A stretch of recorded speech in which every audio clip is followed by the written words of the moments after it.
자, 안녕하세요. 저희가 어제 마무리를 못했던 부분이 있었잖아요, 여러분들. 저희가 어제 했던 부분 자체가 이 장치거든요. 자, 어떤 장치? 송기장치입니다. 자, 여기서 말하는 것처럼 송기장치라고 하는 것은 증기를 보내는 장치가 되다 보니까 증기를 어떻게 보내야 한다? 수분이 없는 상태에 있어서의 양질의 증기를 보내기 위해서 여러 가지 장치를 만들기도 하죠, 여러분들. 자, 가장 먼저 우리가 기억했던 것 중 하나가 첫 번째는 보일러 본체 안에서는 물과 증기가 공존하거든요. 그래서 어디 안쪽에 증기 속에 물이 들어가지 않도록 어떤 보일러에서 저압용 보일러에서는 무엇을 만든다? 어떤 장치? 비수방지관 설치했었죠. 비수방지관이다. 특히 이 비수방지관은 이름 그대로 무엇을 막아주는 겁니까? 비수를 막아주는데 사용하는 장치 위치가 어디가 된다? 저압용 보일러의 대명사라고 하는 무슨 보일러? 원통 구조 보일러에 커다란 본체 안쪽에 설치해서 증기 속에 뭐가 들어가는 것을? 수분의 유입을 막아주는 역할이었죠. 그렇죠. 그 다음에 두 번째는 이 원통 구조 보일러에서는 비수방지관이 있지만 수관형 보일러는 드럼이 작아요. 드럼이 작으면서 압력이 높기 때문에 증기와 액체를 구분하기 쉽지가 않습니다. 그래서 뭘 달아주냐면 어떤 장치? 기수분리 장치를 달아주겠죠. 여기서 말하는 기수분리 장치라고 하는 것은 이름 그대로 물과 증기를 구분한다는 얘기잖아. 다만 설치하는 장소 자체가 원통 구조 보일러가 아니라 고압용 어떤 보일러가 된다? 수관식 보일러에 설치하는 장치가 되겠죠. 자, 그리고 이런 비수방지관, 기수분리 장치를 통해서 증기가 나오게 된다고 한다면 가장 먼저 만나는 것이 어디다? 주증기 밸브가 되지 않을까 합니다. 무슨 밸브? 주증기 밸브. 자, 이 주증기 밸브는 증기가 나가는 메인 밸브가 되겠죠. 메인 밸브 자체가 되기 때문에 열을 이겨내는 강도라든가 부식을 견디는 강도가 있어서 재질로 따진다고 한다면 어떤 재질을 많이 쓰게 된다? 주철제를 많이 쓰거나 또는 뭘 쓰기도 한다? 주강제를 쓰기도 하죠. 다만 주철과 주강제 중에서 누가 더 강하다, 여러분들? 주철은 깨지니까 압력이 큰 쪽은 뭘 써줘야 한다고? 주강제를 써서 만들어주겠죠. 그러면서 우리가 기억하고 있는 거, 주증기 밸브는 보일러를 가동할 때 열어놓은 상태에서 계속 진행되기 때문에 반드시 완벽하게 연 다음에는 얼마를 돌려놔야 한다? 반 바퀴 정도를 돌려놔야 한다. 이유는 왜 그럴까요? 반 바퀴를 돌린 이유 중에 하나는 무엇을 막기 위해서? 열에 따른 고착을 방지할 목적으로 반 바퀴 돌려놓게 됩니다. 자, 대부분들 밸브가 있고 밸브 축이라는 게 있고요. 밸브 시트가 있는 부분이 있다고 한다면 이 시트는 열에 의해서 뭐가 될 수 있다? 녹을 수 있거든. 녹아들어서 들러붙어 버리게 되면 수동으로 응급하게 밸브를 열 때 열린다 안 열린다? 안 열리기 때문에 그런 단점들을 극복할 목적으로 주증기 밸브는 완벽하게 서서히 연 다음에 약 얼마 정도? 반 바퀴 정도만 뒤로 돌려놓는 게 원칙이다. 되겠습니까? 그리고 얘를 거쳐서 우리가 얘기하는 증기가 어느 쪽으로? 사용처로 나가겠죠. 나가는데 주증기 밸브를 거치다 보게 되면 문제는 뭐랍니다. 얘는 열어준 역할밖에 안 되기 때문에 이런 장치가 필요하다고 하죠. 보일러에서 나오는 증기를 일시 저장하고 있다가 효율적으로 나눠주고 분배하는 장치가 필요하대요. 자, 우리가 어떤 장치를 썼다? 바로 증기 해도를 만들었습니다. 자, 여기서 말하는 증기 해도라고 하는 것은 이름 그대로 임시적으로 증기를 모아두는 거죠. 잡아두는 거다. 잡아놨다가 뭐한다? 1차적으로 수분을 제거한 상태에서 양질의 증기를 효율적으로 나눠주기 때문에 우리말로 뭐라고 할 수 있냐면 증기 분배기라는 말 쓰게 됩니다. 자, 여러분들 분배라는 원리 자체는요, 어떤 분배가 된다? 누구 쪽에서 손해가 안 되게 하는 게 분배라는 의미잖아요. 그 얘기는 바로 뭐냐면 헤더 자체 역할 자체는 일시적으로 증기를 저장하고 있다가 얘를 효율적으로 분배해 줄 수 있는 하나의 어떤 장치다? 증기의 공급 장치 중에 하나가 바로 뭐다? 이 헤더 자체가 되겠습니다. 이 안에는 여러 가지 장치가 있긴 하겠지만 원칙적으로 뭐가 필요할까요? 헤더에는 밸브가 갖고 있는 능력이 필요한데 얘는 증기가 나가는 개폐 용도라고 한다면 얘는요 뭐가 된다? 열어주고 닫아주면서 어떤 용도에? 조절의 기능을 통해서 증기를 효율적으로 나눠주게 되는 거죠. 부족한 쪽에는 많이 보내주고요. 남는 쪽에는 적게 보내서 증기의 형평을 맞추면서 안정적으로 공급하게 도와줄 수 있는 이 장치가 뭐가 된다? 헤더가 된다고 어제 얘기를 했습니다. 그리고 나서 헤더를 거쳐서 우리 집으로 들어오잖아, 이 증기가. 들어오는데 문제는 바로 뭐냐면 이 증기의 압력 자체가 사용자 측의 압력이 아닌 거예요. 그래서 뭐냐면 공급 측에 또는 고압 측에 1차 측의 증기 압력을 사용자 측의 압력으로 저압으로 2차 측의 압력으로 자동 감압하기 위해서는 이 밸브가 필요하다. 어떤 밸브? 감압 밸브가 필요하게 됩니다. 자, 이 감압 밸브 역할 자체라고 하는 것은 공급 측의 증기를 어느 역할로? 사용자 측으로 뭐 하는 거다? 감압하는 역할 자체가 되는 거죠. 감압만 끝나는 게 아니라 감압을 통해서 정압도 할 수가 있어요, 여러분들. 정압이란 뜻은 내가 원하는 일정한 압력을 맞출 수 있다는 얘기잖아요. 특히 요 감압밸브에 쓰인 여러 장치들 중에서 뭐가 꼭 필요하냐면 안전밸브가 필요하거든요. 자, 기억을 해볼까요? 감압 라인에서는 안전밸브를 고압축에 설치한다, 저압축에 설치한다. 저압축에 설치한다. 잊지 마셔야 합니다. 왜 저압이 돼야 하느냐? 감압밸브의 고압축은 고압배관으로 설계가 돼 있지만 감압밸브 이후에 저압축 라인은 저압배관으로 만들어져 있어서 만약에 얘가 고장나서 고압이 그대로 들어와 버리면 터진다 안 터진다?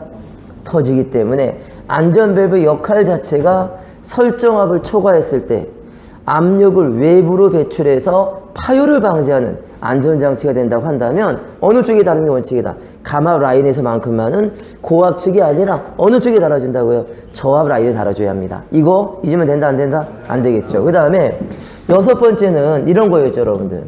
전기를 보냈는데 소비가 다 안 됐어요, 여러분들. 소비가 안 되면 남아돌 거 아니에요. 한마디로 남아도는 잉여 전기 자체를 일시 저장하고 있다가 부하가 변동이 돼서 급작스럽게 많은 양의 전기가 필요하다. 다른 말로 얘기한다고 한다면 공급이 부족하다라고 한다면 이때 저장되는 전기를 재차 공급할 수 있는 가장 대표적인 효율 증대 장치가 있죠. 이 장치를 뭐라고 한다? 우리는 증기 축열기란 말 쓴다는 얘기가 되는 겁니다. 맞습니까? 증기 축열기라고 해서 어제 여기까지 얘기하면서 이런 말을 썼었어요. 증기 축열기는 부하가 작을 때 저장의 역할을 한다. 저장량을 많이 늘리고 안정적인 저장이 되기 위해서는 물속에 녹여서 고온수 상태로 저장을 하고 있다가 부하가 커져서 다른 말 얘기하면 전기 공급이 떨어진다라고 한다면 공기가 부족하다고 한다면 그때는 뭘 할 수 있는 거? 공급한 역할을 하기 때문에 저장 공급 장치를 우리 뭐라고 한다? 전기 축열기, 또 뭐라고 한다? 스팀, 어큐뮬레이터를만 쓰게 되죠. 이렇게 라인을 만들어서 송기 장치를 만들게 됩니다. 그런데 여기서 하나 문제점이 생겼어요. 여기에 배관이 있는데 이 배관의 입구와 출구 쪽이 있다고 한다면 대부분의 이 배관은 뭘 갖는다? 약간의 기울기를 주게 됩니다. 기울기가 있어야만이 온수나 증기가 흘러가거든요. 이때 어느 쪽에는 배관의 끝단은 뭐가 발생할 수 있다? 응축수가 생긴다 안 생긴다? 생길 수가 있단 말입니다. 이 발생된 응축수가 있다라고 한다면 응축수를 수동이 아니라 무엇으로? 자동으로. 다른 말 얘기한다고 한다면 연속적으로 응축수를 자동으로 연속적으로 뭐 하는 장치? 배출하는 장치가 필요했어요, 여러분들. 이 장치를 얘기할 때 이런 말 쓰게 됩니다. 현장에서 일하는 관리자 입장에서 가장 중요한 장치가 뭐냐라고 물어볼 때 증기보일러에서는 바로 어떤 거? 이 장치를 점검하고 검사하고 관리하는 게 가장 중요하다고 합니다. 우리는 이 장치를 묶어서 뭐라고 한다? 응축수 자체를 자동으로 연속적으로 외부로 배출해서 양질의 전기가 공급될 수 있도록 도와주는 장치. 이 장치 뭐가 된다? 맞죠? 우리말로는 이렇게 부르죠. 이러겠다. 우리는 스팀, 증기, 트랩이란 말 쓰게 됩니다.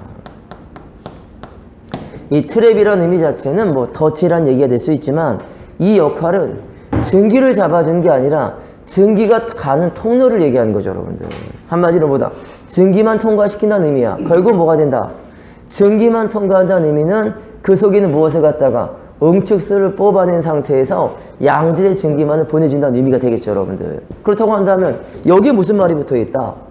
자동이란 말이 붙어있다라고 한다면 증기 트랩은 원리에 따라서 몇 가지, 세 가지를 갖는다는 얘기입니다. 첫 번째, 자, 물어볼게요. 증기하고 물이 섞여 있다라고 한다면 증기와 물이 같은 온도라고 생각해보자. 그럼 무슨 차이가 생긴다? 물과 증기는 비중 차가 생길 거 아니야. 무거운 증기는 가벼운 증기는 위로 올라가고 무거운 물은 떨어진다는 얘기니까 뭐가 존재한다고 한다면 비중차를 응용한다고 한다면 증기를 통과시키고 물을 제거할 수 있지 않을까요? 그래서 만들어진 게 바로 뭐냐면 첫 번째 원리에 따라서 뭐라고 한다? 우리는 얘를 기계적 트랩이란 말 쓰게 돼요. 그리고 기계적이란 말은 항상 같이 쓰는 말이 있죠. 여러분 다 잘 아시겠지만 물리적이라는 의미입니다. 이 물리적이고 기계적인 트랩은 증기 트랩의 역할은 포화수와 포화증기 무슨 차를 이용한다? 밀도차, 비중차를 이용하는 거죠. 밀도나 비중이란 얘기는 어떤 물질은 다 갖고 있는 물질이죠, 여러분들.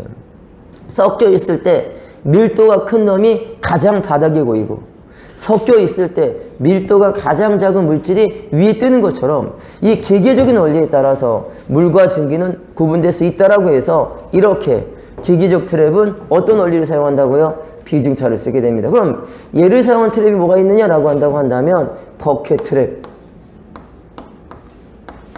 또는 우리가 잘 알고 있는 거 플루트 트랩이라고 해서 이런 플루트라든가 버켓 트랩 자체는 배관 내에 생기는 응축수를 제거할 때 무슨 차에 따라서 밀도나 비중 차에 따라 뽑아내는 물리적, 기계적 트랩 자체가 됩니다. 이 버켓이란 말 많이 들어보셨나요, 여러분들? 이거 옛날에 다 들어봤을 거려. 우리 시골에서는 바켓이라는 게 있었어요, 여러분들. 이 바켓 모양 자체가 어떻게 이런 식으로 돼 있잖아. 근데 대부분들 플라스틱으로 만들어줘서 어떤 거 파란색이나 빨간색의 플라스틱 바켓을 본 적 있다 없다? 바켓의 약자가 바로 뭐다? 버켓이야, 여러분들. 그래서 뭐냐면 이런 상태에서 이 안으로 만약에 이렇게 배관을 만들어서 포화수와 포화증기 섞인 물질을 통과시킨다고 한다면 누구는 바로 가벼운 증기는 위를 통과하고 나가지만 무거운 물은 뭐가 된다? 떨어지지 않을까요? 이런 뭐가 된다? 물이 고이죠? 이런 원리가 바로 뭐냐면 물리적인 트랩 또 비중차를 이용한 기계적 트랩의 원리라고 합니다. 이렇게 한다고 한다면 당연히 응축수와 증기를 구분할 수 있지 않을까 합니다. 되겠습니까? 뭐가 된다고 한다면 자동으로 보일러가 구동되고 있는 상황이라고 한다면 뽑아낼 수 있겠죠? 두 번째는 원리가 이것만 있는 게 아니라 얘도 있다고 합니다, 여러분들. 온도가 나가고 온도 조절용 트랩이라는 게 있대요. 자, 우리가 알고 있는 온도 조절용 트랩은 앞에 무슨 말이 붙어 있어요? 온도란 말이 들어있으니까 무슨 차를 이용하는 거다? 맞죠? 무슨 차? 온도차를 이용합니다. 자, 지금 상태에 배관 안에 물과 증기가 섞여 있다고 한다면 밀도나 비중이 같다라고 한다면 이때는 뭐밖에 없다? 온도 차에 따라서 온도가 높고 에너지가 높으면 위로 올라갈 것이고 에너지가 작으면서 무거우면 내려가는 거니까 무엇을 가지고도 온도차를 가지고도 증기와 물을 구분할 수 있겠죠, 여러분들. 이런 원리가 바로 온도전용 트랩인데 이 트랩은 어떤 게 있냐면 가장 중요한 트랩 얘가 있어요, 여러분들. 열동용 트랩이 이거 어제 공부했다 안 했다? 했죠, 여러분들. 열동식 트랩은 어디 전용이다? 방열기 전용의 트랩이라는 거 10번 이상은 얘기한 것 같고 그 다음에 또 열동식 트랩과 또 어떤 트랩이 있다? 바이메탈 트랩. 온도란 말이 나온다고 한다면 이 바이메탈 소자를 띄워놓고 얘기할 수 없다라는 얘기를 10번 한 것 같습니다, 여러분들. 어찌됐든 바이메탈 트랩과 열동용 트랩은 온도차를 이용하는 뭐가 된다? 온도 조정 차이가 된다. 자, 무슨 얘기일까요? 밀도나 비중차가 같다라고 한다면 얘를 구분할 수 있는 방법은 또 다른 원리가 필요하지 않을까요? 그 원리 중에서 에너지가 크고 온도가 높으면 위로 올라가고 에너지가 좀 떨어지는 원리라고 한다면 이것만은 뭐다? 온도차를 통해서도 배관 속에 들어있는 응축수와 증기를 뭐 할 수 있다? 분리해서 뭐만 보낼 수 있다는 얘기가 바로 증기만 통과시킬 수 있다는 얘기잖아요. 얘가 온도 조절용 트랩이 됩니다. 되겠습니까? 자, 그 다음에는 세 번째 열역학 트랩이라는 게 나오죠. 열역학적 트랩이죠. 자, 열역학 트랩이라고 한다면 아시는 것처럼 무슨 차를 이용한다? 열적인 역학이니까 무슨 차를 이용하죠? 열 역학차를 이용하는 거죠, 여러분들. 자, 근데 여기서 말하는 열 역학이란 말 자체가 어려운 말이에요, 사실은. 그런데 개념은 간단해. 이 열 역학이 나온 이유 중에 하나는요, 열이라고 하는 것은, 일이라고 하는 것은, 일은 에너지로 바뀔 수 있다는 얘기니까 열을 가지고 뭘 할 수 있다? 일을 할 수 있다는 의미가 되는 거겠지. 열을 가지고 뭘 할 수 있다?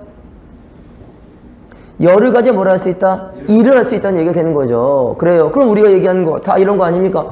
보일러가 연료를 때워서 전기가 나와. 이 전기를 가지고 터빈을 거쳤다는 얘기는 열을 가지고 뭘 했다는 얘기죠? 일을 했다는 얘기잖아요. 그렇지 않습니까?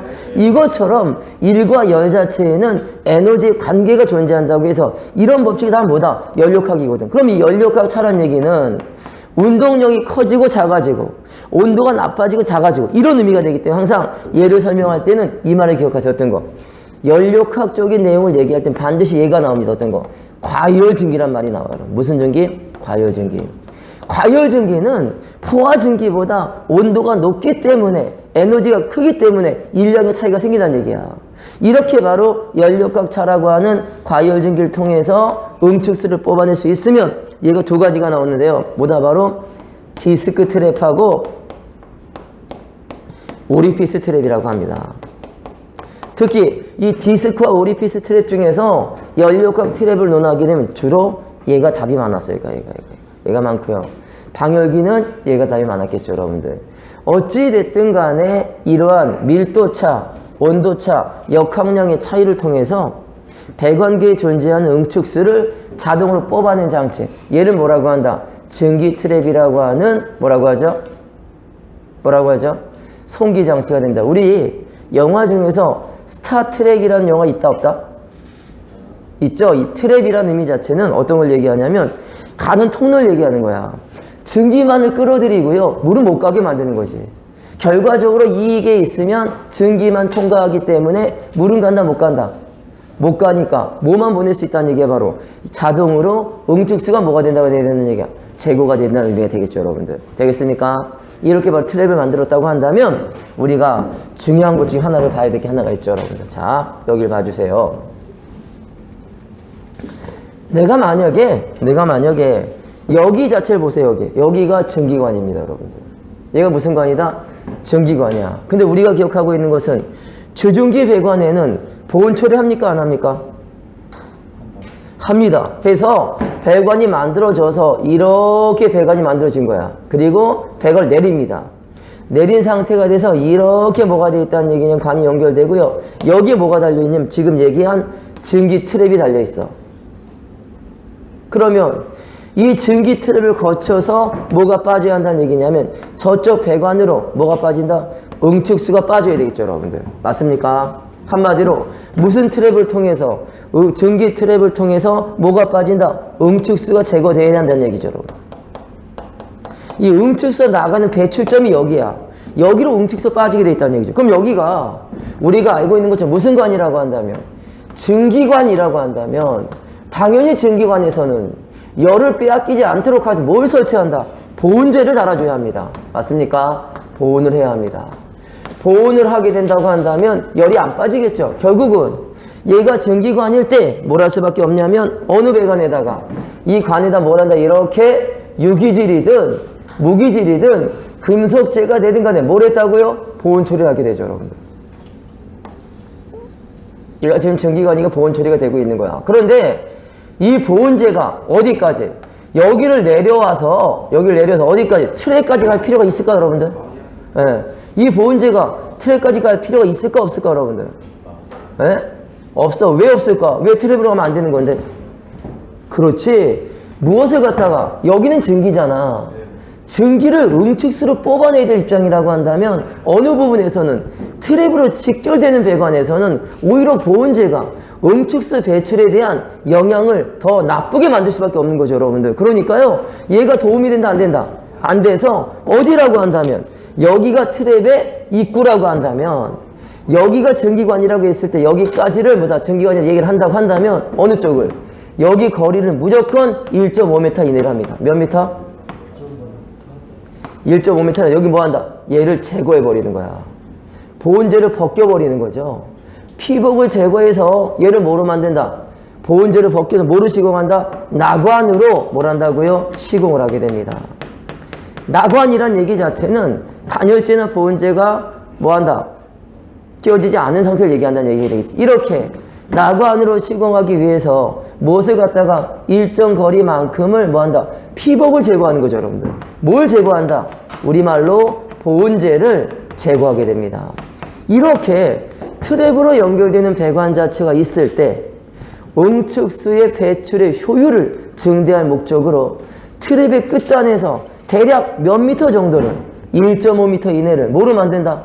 보온재를 제거해서 무슨 시공한다고요? 나관을 시공하게 된다고 한다면 우리는 이런 배관의 방법을 증기배관법 중에서 뭐라고 한다? 그렇죠. 냉각, 쿨링이란 말 쓰면서 쿨링 레그.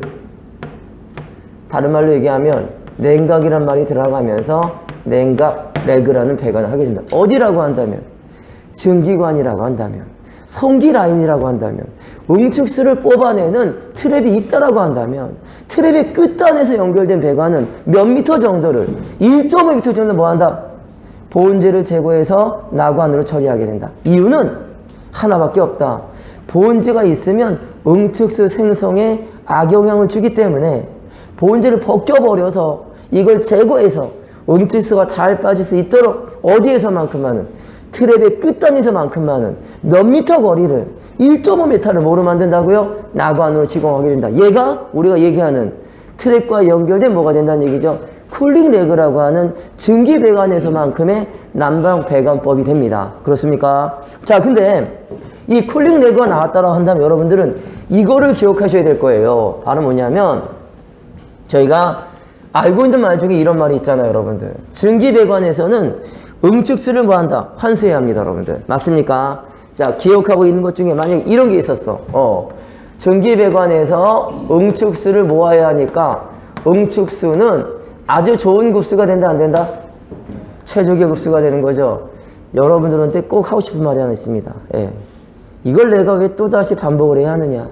또 생각을 해야 되냐? 라는 생각을 할 수 있긴 하겠지만 기본적인 부분들은 영원히 없어진다, 안 없어진다? 안 없어지는 거예요. 세상이 바뀌어도 변하지 않는 원리가 있잖아요, 여러분들. 그 부분들에 대한 부분을 내 것을 만든다고 생각하세요. 네. 자, 응축수라고 한다면 알고 있는 것처럼 열을 가해서 뭐가 된 상태? 물이 뭐가 됐다가 증기가 됐다가 다시 열을 빼앗겨서 뭐가 된다? 물이 돼버리는 거란 말이야. 이 과정이라고 한다면 이 물 자체가 생기려고 한다면 온도를 빼앗겨야 한다는 의미니까요. 여기서 말하는 쿨링 레그의 핵심이란 얘기는 응축수를 만들어내기 위한 방법이라고 한다면 보온재가 오히려 도움이 되지 않는다는 의미가 되는 거겠지. 이때 바로 우리가 얘기하는 응축수는 뭐가 될 수 있다? 아주 중요한 최적의 뭐가 된다는 얘기죠? 급수가 될 수 있다고 합니다. 왜? 이 응축수 안에는 불순물이 있어요, 없어요? 없죠. 응축수 안은 약간의 열이 있어요, 없어? 있죠. 열을 갖고 있으면서도 불순물이 없기 때문에 우리가 알고 있는 응축수 자체는 최적의 뭐가 될 수 있다? 급수가 될 수 있다는 얘기입니다. 그렇기 때문에 얘를 뭐 해야 된다? 버린다, 안 버린다? 안 보니까 뭐가 필요하다면 우리가 얘기하는 것처럼 응축수 환수 방식이 필요합니다, 여러분들.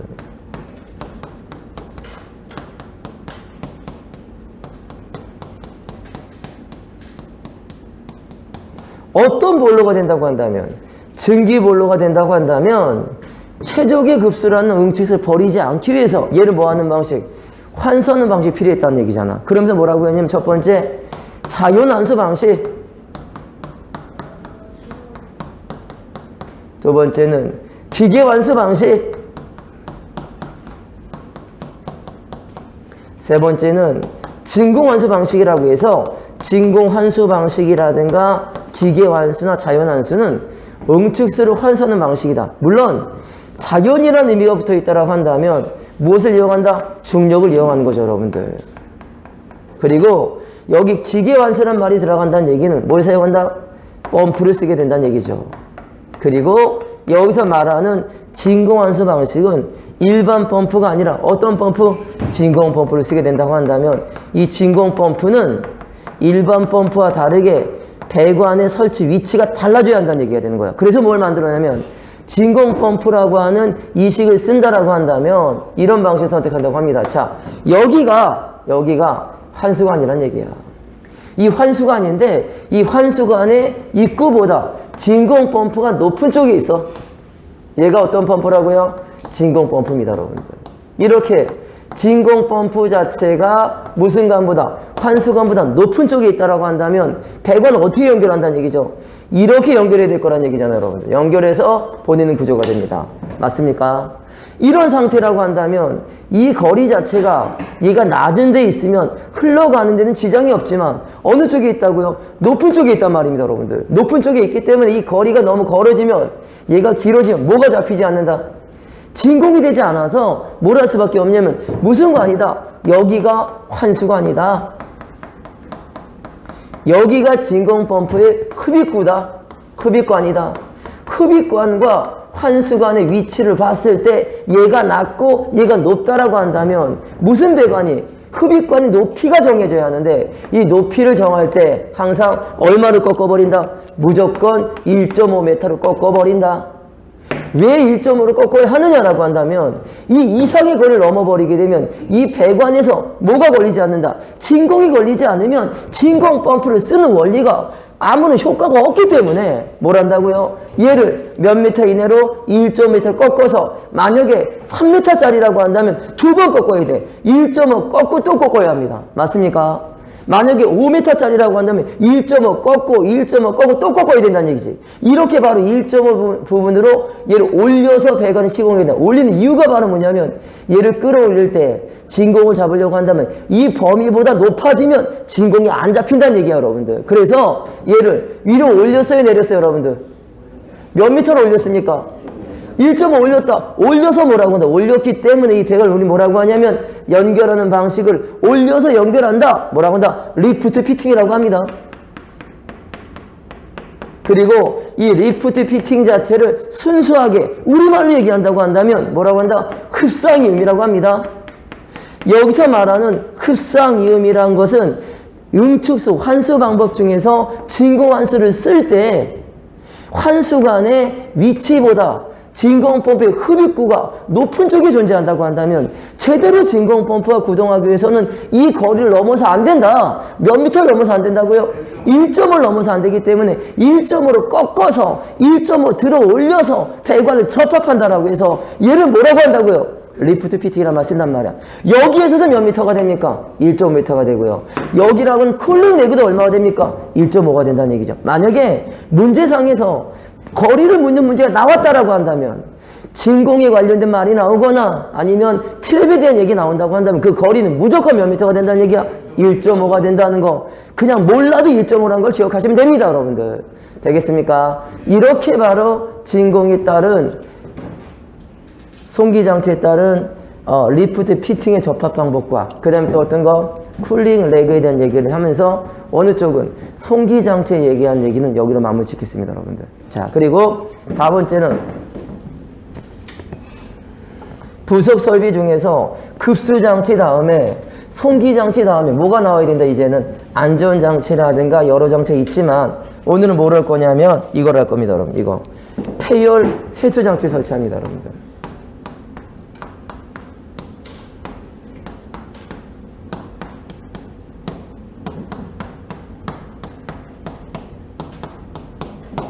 자, 읽어볼까요? 어떤 장치를 얘기한다? 바로 폐열 해수장치야.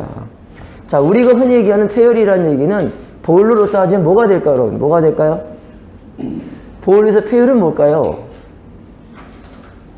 예? 보일러에서 폐열은 뭡니까? 배기가스가 되겠지. 그 배기가스에 대한 이유를 우리가 한번 생각을 해보면 됩니다. 자, 얘는 열정선과 직결되는 부분이기 때문에 생각을 하면 될 건데요. 자, 먼저 뭘 했냐면 저희가 열을 정산을 하게 됩니다, 여러분들. 뭘 하게 된다고요? 열 정산하겠죠. 물론 열정산이라는 의미 안에는 열 계산이라고 쓰기도 하고 그리고 또 뭐다? 열 수지를 맞춘다고 해서 열수지란 말로 표현하기도 하죠, 여러분들. 이때 계산이라는 의미에는 뭘 맞추는 개념이죠? 숫자를 맞춰야 하기 때문에 전제 조건이 있다고 합니다. 자, 우리가 흔히 얘기하는 열적 정산을 하기 위해서는 이 원리가 맞아야 한다는 거예요. 어떤 원리냐면 들어간 열을 뭐라고 한다? 이별이라고 얘기를 한다고 한다면 이별을 통해 나오는 열을 뭐라고 하죠? 출혈이라고 얘기를 했을 때 항상 이별과 출혈은 뭐가 된다? 같아져야 한다라는 조건이 있었어요, 여러분들. 이런 조건에 따라서 열정산을 하게 되는데 이런 열정산에 목적이 있습니다, 여러분들. 왜 하는 거냐라는 거죠, 목적. 왜 하는 걸까요, 여러분들? 구집이. 이별과 출혈이 같다라는 전제하에서 열계산, 열수지를 맞추는데 왜 하는 걸까라고 하는 목적이 필요하겠죠. 왜 할까요? 그렇습니다. 첫 번째 목적은 바로 열이 어디로 들어가서 어디로 나가느냐, 열의 무엇을 갖다가 흐름을 뭐하기 위한 방법이다? 파악하기 위한 방법이 됩니다. 열의 흐름을 파악한다는 의미는 어떤 의미로 봐야 될까요? 문제점을 확인하고 문제의 원인을 파악하겠다는 의미가 되겠죠. 이걸 파악한 다음에 뭘 하게 된다? 얘를 근거 자료로 만들어서 현재 하고 있는 방법이 잘못됐다라고 한다면 다른 방법으로 바꿔줘야 한다. 이게 바로 뭐야? 발전이야, 여러분들. 항상 똑같은 일, 똑같은 매일매일 이게 되면 안 되고요. 매일 놔줘야 한다는 얘기죠. 10시간에서 11시간 들으면 1시간만큼 놔줘야 하는 거야. 그냥 앉아있는 시간이 아니니까. 그렇습니까? 네. 자, 그래서 흐름을 파악을 하게 된다고 한다면 무엇을 갖다가 일할 수 있는 무엇을 조업에 따른 방법을 뭐 하게 됩니까? 개선하게 됩니다. 이런 방법적인 개선을 통해서 결과를 얻어지면 좀 더 나아진 결과를, 효율을 높일 수 있어서 궁극적인 목적은요, 이 두 가지 공정을 거쳐서 예를 하겠다는 얘기가 되는 거죠. 뭘 한다? 손실을 줄이고 뭘 높이겠다는 얘기가 바로 열적인 효율을 뭐 하겠다는 얘기죠. 증대할 목적으로 하는 게 바로 뭐다? 열정산이라는 의미예요. 결국은 원인을 찾고 원인에 따른 방법을 제시하고 그 방법을 통해서 무엇을 갖다가 효율을 높여주고 뭘 했다는 얘기다. 한마디로 손실을 뭐 해준다는 얘기 실시하는 기술적인 과정 자체를 우리 뭐라고 한다? 열정산이라는 말을 표현하게 되는 거예요. 이때 열정산은 효율을 얘기하기 때문에 이별과 출혈이 같다라는 전제 조건이 없다라고 한다면 효율을 얘기할 수가 없겠지. 예를 들어서 100이란 열이 들어갔는데 실제 나온 열이 80밖에 되지 않아. 이 기관은 효율이 몇 %니까 80%라고 인정할 수 있다는 얘기는요, 이별과 출혈이 같다라는 전제가 없으면 된다, 안 된다? 안 되는 거죠, 여러분들.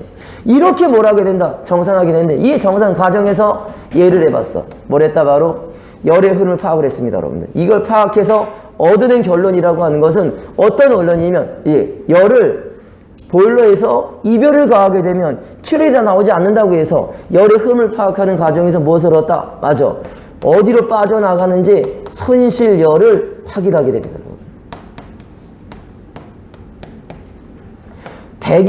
손실이 어디서 생기는가라고 하면 무엇을 갖다가 손실열이 무엇인지를 확인하게 된다. 그것도 여바는 뭐다? 무엇을 먹여서? 순위를 먹여가지고 우리가 사용하는 열적 기관에서 열적 손실이 어디서 발생하는가라고 한 열 손실을 알 수 있는 근거가 됐어요. 이 결과 뭐가 나왔냐면 첫 번째, 대단한 결과가 나왔어. 어떤 결과? 첫 번째, 우리가 알고 있는 열기관에서 있어서의 열적인 손실은 바로 뭐다? 그렇다. 배기가스다. 이 배기가스 자체가 열적 손실에 뭐가 된다? 주범이 된다라는 것을 무엇을 통해서? 열적 정산 과정에서 열의 흐름을 파악하는 과정에서 무엇을 알아냈다는 얘기가 바로 손실열을 알아내게 된 거죠, 여러분들. 뭐가 주가 된다고요? 배기가스가 열적 손실 주범이다. 왜? 전체 손실을 100으로 본다고 한다면 100 중에서 80% 이상이 얘가 되더라는 얘기입니다, 여러분들. 1등에 1등. 그리고 나서 또 뭐도 있냐면 확인해 봤더니요, 이것만 있는 게 아니라 모두 발생하더라는 얘기다. 그렇죠. 배기가스도 어떤 거? 불완전 연소. 완전 연소가 되지 않고 뭐가 됐을 때? 불완전 연소가 됐을 때에도 뭐가 발생한다? 열 손실이 생겨버린다. 그리고 세 번째는요, 타지 않았다. 미연소 물질이 존재한다고 한다면 미연소된 연료가 있다라고 한다면 이 미연소 연료 때문에 또 뭐가 발생하더라는 얘기야? 손실열이 증가하더라는 얘기야. 그리고 마지막으로는 연소가 된 화염이 생기잖아요, 여러분들. 맞습니까? 화염이 외부로 빠져나가는 화염의 무슨 열을 얘기한다? 복사열. 화염의 복사열과 미온소 물질의 손실열과 불완전 요소의 손실열은 그 누구를 초과하지 못한다. 얘를 이길 수가 없대. 그 얘기는 바로 뭐냐면 열적 손실의 항목을 검사한 결과 배기가스가 열적 손실 주범이었다라고 얘기한다고 한다면 우리 뭐 한다? 이걸로 끝나는 게 아니라 뭘 해야 된다고요? 방법을 찾아야 한다는 얘기잖아요, 여러분들. 방법을 찾으려고 하는데 문제점이 생겼어.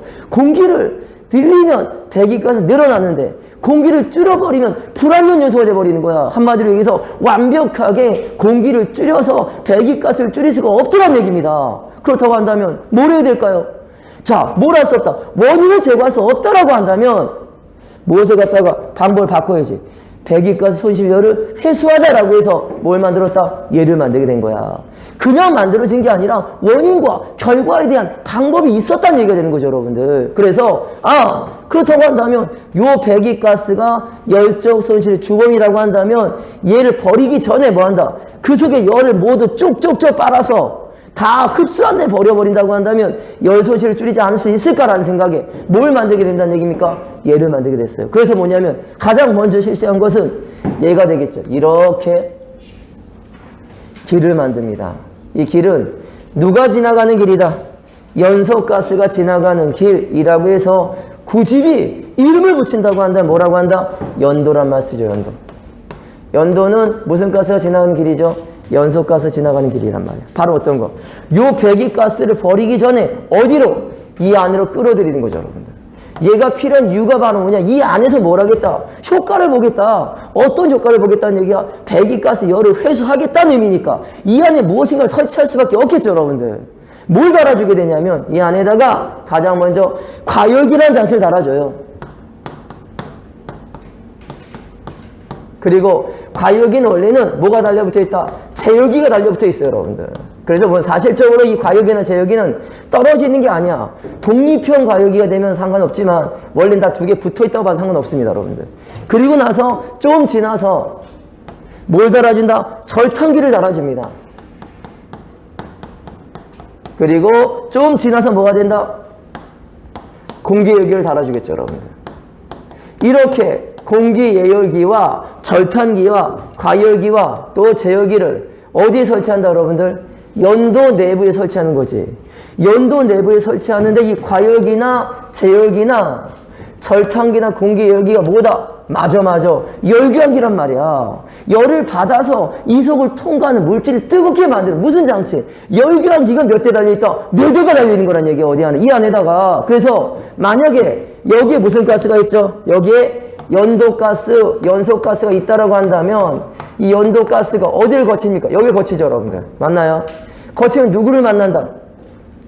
과열기를 만나잖아. 제열기를 만나잖아. 과열기와 제열기를 만났을 때 얘가 뜨겁고 이 내부의 물질이 차가우면 열을 주고받아서 뭐가 된다? 열적인 평형이 될 수 있다는 얘기니까 바로 과열기는 또 하나의 뭐가 된다? 열교환기가 된다는 의미가 되겠죠. 여러분들 알고 있죠? 콘덴싱 보일러 아십니까? 네. 콘덴싱 보일러가 어떤 보일러예요? 콘덴싱은요 열적 교환기가 몇 개 들어있다? 2개 이상 있단 말이야.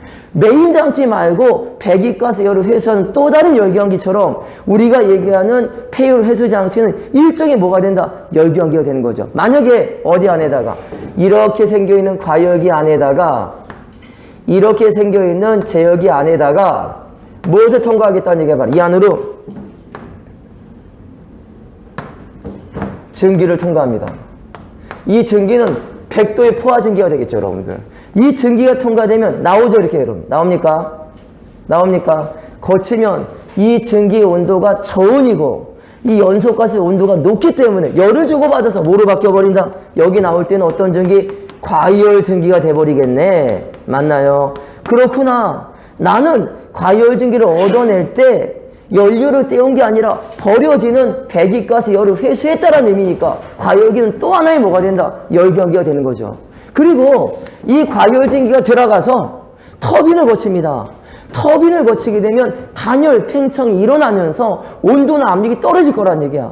온도나 압력이 떨어진 놈을 또 다시 한번 뭐 한다고요? 뜨겁게 만들어주려고 한다면 얘가 다시 어느 쪽으로? 이렇게 들어가서 여기를 거치면 얘를 거쳐 또 뭐가 돼서 나온다는 얘기가 바로 뜨거운 무슨 증기? 과열증기가 되는데요. 이 과열증기를 만들어내는 에너지원은 연료가 아니라 버려지는 무슨 가스란 얘기죠? 배기가스 열을 회수해서 얻어진다는 얘기죠. 그죠, 여러분들? 되겠습니까? 자, 그 다음에 여기 절탄기는 이 안에 급수가 들어갑니다. 뭐가 들어간다 봐, 이 안으로? 찬 급수가 들어가요. 급수가 들어가는데 이 급수가 어디를 들어가서? 절탄기를 들어가서 열을 주고받으면 어떤 물이 된다? 바로 예열된 급수가 돼버린단 말이야. 물이 예열됐는데 이 예열의 원리 자체가 연료를 늘린 게 아니라 버려지는 배기가스의 무엇을? 열을 회수했다는 얘기입니다. 그리고 여기 공기열기가 있어요. 공기열기는 연소형 공기를 예열하는 장치인데 이 공기열기 안으로 그래요, 바로 공기가 들어갑니다. 어떤 공기? 말 그대로 연소에 쓰이는 무슨 공기? 연소형 공기가 들어간단 말이야. 이 연소 공기가 들어가서 예를 나오면 공기가 뭐가 된다고요? 예열됐대요, 여러분들. 이 예열됐는데 예열을 하기 위해서 에너지를 공급한 게 아니라 어디에? 배기가스 열적 손실의 주범이라고 하는 배기가스 열을 회수해서 포화증기를 과열증기로 만들어버리고 열적 손실의 주범이라고 하는 배기가스를 회수해서 급수를 일정 정도 예열하게 되고 열적 손실의 주범이라고 하는 배기가스를 회수해서 공기를 뭐한다? 예열하게 만들었다고 한다면 이 장치는 모두 버려진 열을 회수해서 만들었다고 해서 얘를 다 묶어서 뭐라고 한다? 무슨 장치? 이렇게 불러주는 거죠, 여러분들. 무슨 장치라고요? 폐열 회수 장치가 되는 겁니다. 되겠습니까? 이러면 효율이 높아질까 낮아질까요? 아니, 손실을 줄인다는 얘기는 효율을 높인다는 얘기잖아. 버려진 열을 회수했어. 당연히 좋아지는 거 아닙니까?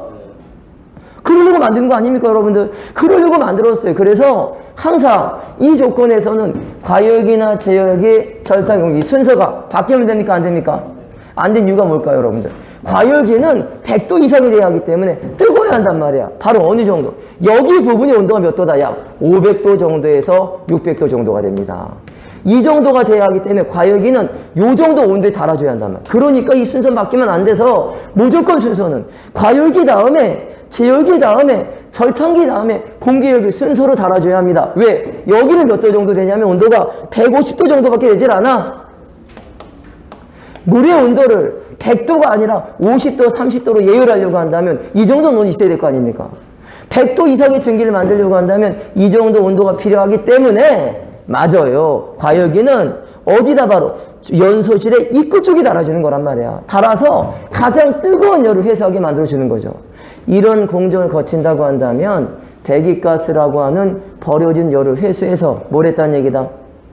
보일러 효율을 증대하기 때문에 우리가 얘기하는 폐열 회수 장치는 무슨 장치를 볼 수 있다는 얘기죠? 가장 일반적인 효율을 높여준 어떤 거? 효율 증대 장치가 되는 거야. 자, 물어볼 거라면 자, 보일러 설비가 있어요. 이 보일러 설비는 검사를 받아야 합니다. 검사를 받는데 설비에 효율이 떨어지게 되면 된다, 안 된다? 안 되면 뭐다? 에너지 컨설팅을 받아서 뭐 해야 된다고요? 에너지 진단 결과를 실행해야 합니다. 이때 에너지 진단 결과 중에서 가장 많이 쓰인 방식이 뭐다? 얘가 없으면 얘를 달아버리잖아, 여러분들. 얘를 시공해서 달아버리게 되면 효율이 무조건 높아진다는 얘기지.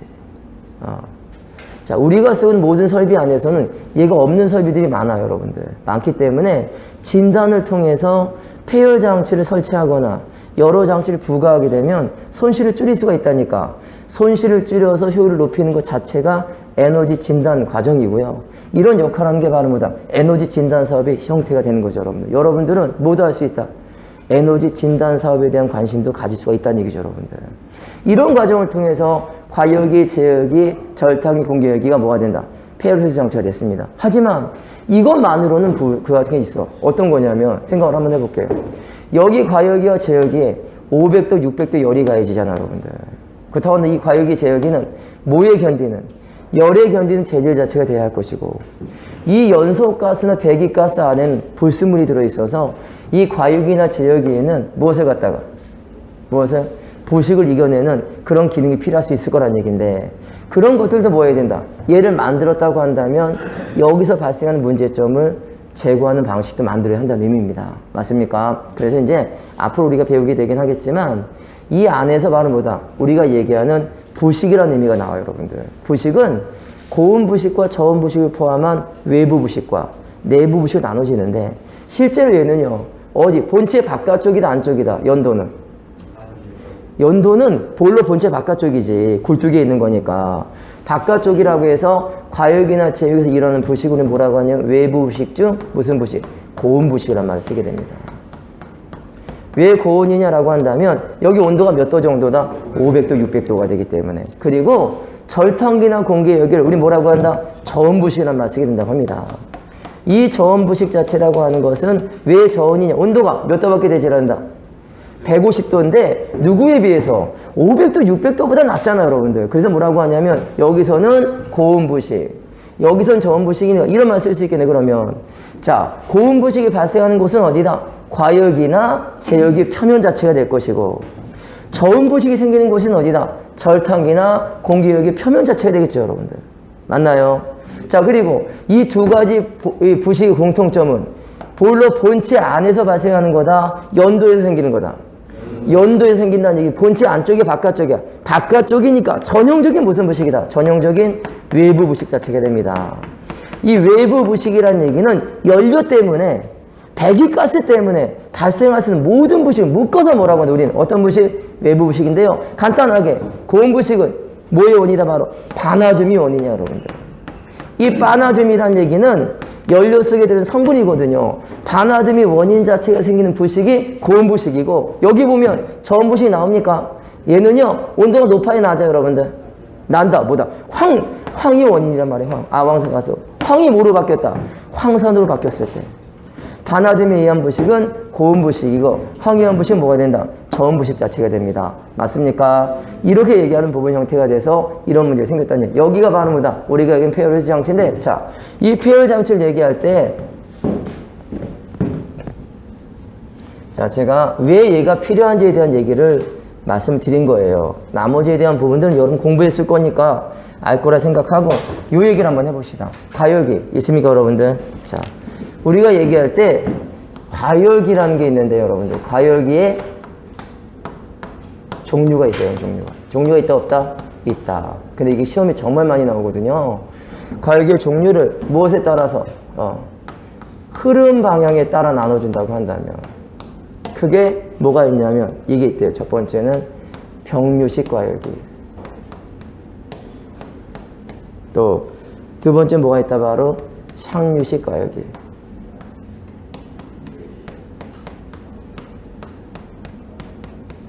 또는 뭐 있다? 바로 홀류식 과열기라고 해서 병류, 향류, 홀류식 과열기는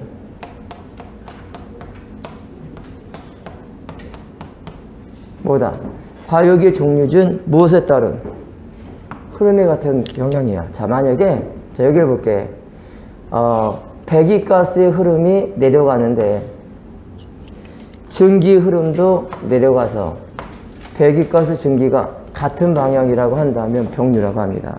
자, 배기가스가 내려가는데 증기가 거꾸로 올라갑니다. 이거 올라가면 뭐다? 서로 반대죠. 반대를 뭐란다? 우리 무슨 식? 향류란 말 쓰게 됩니다. 그리고 홀류라고 하는 것은 두 개를 뭐 했다? 섞여버린 거, 어떤 거? 절충구조라고 하죠, 여러분들. 이렇게 배기가스의 흐름에 따라서 과열기의 종류는 병류, 향류, 홀류가 된다는 얘기죠, 여러분들. 되겠어요? 자꾸 시간이 조금 부족한데 이 부분은 내일 또 연결해서 하겠습니다.